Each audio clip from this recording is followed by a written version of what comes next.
Welcome to 2020, year of perfect vision. Wow! But welcome back to another episode of the Carrot Cast, first broadcast of 2020. In this broadcast, we'll be talking about sports as always. We have a special segment talking to Mr. Shields about his TikToks. We also have Mr. Kelly explaining Fast Fridays and final exemption, and we also had a ribeye dinner. What? What?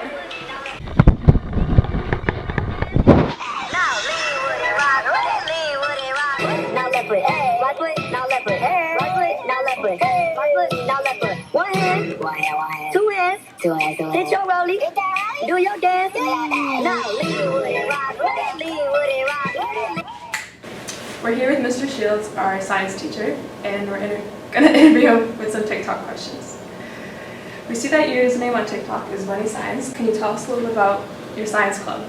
The Fisher Science Club has been around for a few years now, and we just every other weekend or every other Wednesday we do different science experiments. We also take a field trip every year in the spring, and then we also go over to the grade school and do what we call as a science extravaganza, where we go over and we just teach 3rd through 6th graders about science and just do different experiments and show them different things, so we have a lot of fun with it.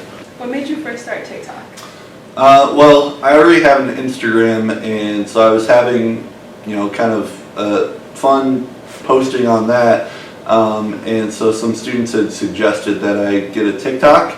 I had kind of heard a little bit about it, and so I thought it would just kind of be fun to try some videos out and to see what it was like, and now I'm starting to really figure it out and have a little bit more fun with it, and it's been fun just to, I don't have too many videos right now, but it's just kind of fun to make them and to see the reactions and stuff like that. How long on average does it take you to craft your TikToks? On average, it probably takes me from like starting to finish maybe like 15-20 minutes, and so it doesn't take me too long, although I don't get into a lot of the effects and stuff like that, so I haven't done that yet. I can see that taking much longer, but I usually have an idea going in before I start the video, and so I have an idea of what I want it to look like, and so most of it's just kind of syncing up audio and stuff like that. So what inspires you to make your TikToks? I think it's just things that either happen here at school. So I see other teachers that are also on TikTok, so some of the things that they do, and just other videos that are on there, and I just kind of add my own kind of perspective or idea to it. So it's a lot of just kind of scrolling and seeing what other people do or what other teachers do. Yeah. Does your wife approve of these TikTok shenanigans? She kind of has a rolls her eyes at them, but I think deep down inside she enjoys them. Yeah. Will we see her in any upcoming TikToks? I think she's warming up to the idea, so maybe in the near future, you'll see her on some of the TikToks. Yeah. All right. If you could ask any celebrity to be in your TikTok, who would you ask? I think a lot of people would think I would have like a famous scientist on it or something like that, but really the person that I would want is Drake. Oh. Yeah. How famous do you think you are on TikTok? I don't think I'm that famous. I'm famous here at school. Oh, yeah. I think I have about 85 followers right now. That's okay. But maybe after this, it's gonna go way up. For sure. I think so. And on a very serious note, how do you feel about having more fame than your fellow peer, Cody Moody? Well, I think that I try harder than him. I put a lot of effort in, and I'm probably more well liked than he is. Yeah. So Wow, he is so great. Thank you to Addie and Zoe for putting together that great film of Mr. Shields. Be sure to follow him on TikTok at Bunny Science for some great content. He's the bestest. When you clap, your double chin kind of jiggles. Yeah, what did you eat over break? Well, during the holidays, I just feel like I've become Santa, and this Santa could really use some more cookies. Well, there was an FFA ribeye dinner the other night. Let's go to Miss Banda and get some more information. And Kylie, we'll hit the gym later. What is the purpose of the ribeye dinner? The purpose of the ribeye dinner is for the FFA to raise funds to be able to go to our various conferences and conventions throughout the year and to help our students grow their knowledge in agriculture.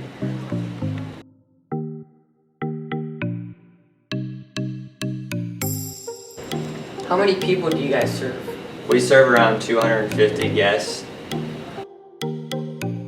What's your favorite part of the ribeye dinner? My favorite part of the ribeye dinner is being able to meet the various people who love and support our FFA chapter and give us the funds to be able to go to various conferences and conventions throughout the year. Where is the ribeye dinner held? The ribeye dinner was held in the Fisher High School cafeteria. That looks so good. Well, let's hop over to sports before she eats anymore. Action. Did you hear that the girls' basketball team won 7 games in a row? Holy schmoly! A. Schmidt putting up points? Yeah, she is. But Sydney Hood hit her 1,000 points in her career not too long ago, and that's a huge accomplishment. And the boys, well, They're trying.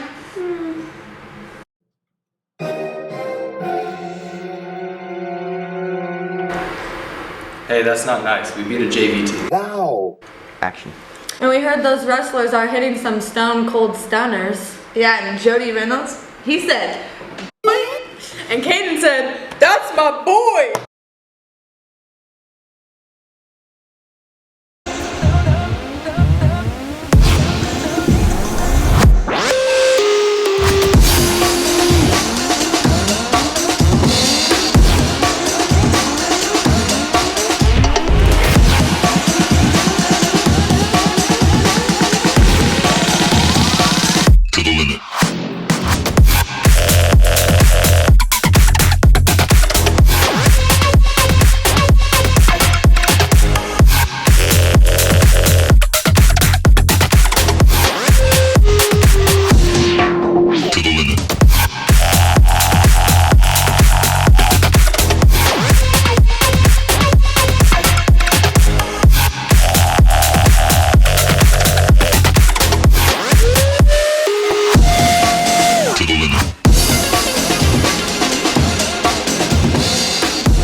Special announcement from Mr. Kelly. He's going to be talking about our Fast Friday and final exemption days. Mr. Kelly, can you explain what Fast Fridays and final exemptions are? Yeah, so Fast Fridays, that's something that we started in this last year, and these are both reward programs for students who are doing things well in school as far as their grades, behavior, and attendance. Those are 3 things that we're really looking at to reward students for. In the Fast Friday program, we've picked out specific Fridays where our students who meet these 3 criteria get to go home early on Friday afternoons. They get to leave after 7th hour, which is a nice incentive for those students. But the final exam exemption policy, that's more of a full semester deal. So it's only for the spring semester. So it's an opportunity for students who have an A or B in the class, and also attendance is tied in there as well. So if they've got 95% attendance in that class, then they don't have to take the final exam. That's a pretty big. You could probably talk to that too. That's a pretty big incentive for students. So how did you start these programs? What were you trying to accomplish? So when we looked at, we're always looking at places where we can improve. And one of the things we noticed was our attendance rates were starting to drop just a little bit. So we formed an attendance committee, and there's 4 teachers and our counselor, as well as myself on that committee. And so we met once a month to try to brainstorm some ideas and some incentive programs to try to help encourage students to be here on a daily basis, really try to help them fight through those days that are tough to get up and come to school. So the attendance committee was huge in creating these programs. Not only that, but also being a part of the Heart of Illinois Conference. The administration teams, they meet on a regular basis. So we get to discuss some different programs that different schools are implementing and using. There's been a couple other schools that have implemented the Fast Friday program. There's multiple schools in the area and administrations that we've talked to that implemented the final exam exemption policy. And they saw good results with that, and so we thought that that it was something that would be worth trying here with our students to really give them some incentives for going above and beyond and doing the right things and performing well.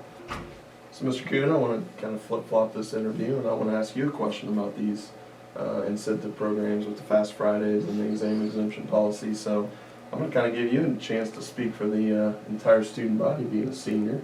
But I want your perspective, and you can kind of talk to us and see what you like about the program and maybe something you'd like to see that that can be even more effective. I really like the final exemption policy because, like, if you work really hard throughout the year, it's like it takes a huge weight off your shoulders not have to take the finals, and you just get like the whole week leading up to finals is usually just like you mess around and study for finals and not have to do anything that week. It's really nice, and it just helps like not get stressed out, and you can like move on to summer. Yeah. And the Fast Fridays I think is good because that builds you up to the final exemption policy, because if you make those like every time, you're probably going to make You're that. gonna have a good shot at the final exam exemption policy too. Yeah. And it's nice to be able to get out of learning lab and go home. Start your weekend well early. Yeah. Good. Thank you for watching our January broadcast. We really appreciate it. Bye!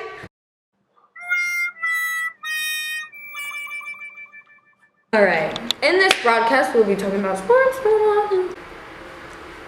Thank you! Oh, I missed up. That looks so good.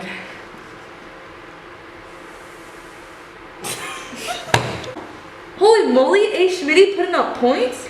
Yeah, but Sydney Hood hit.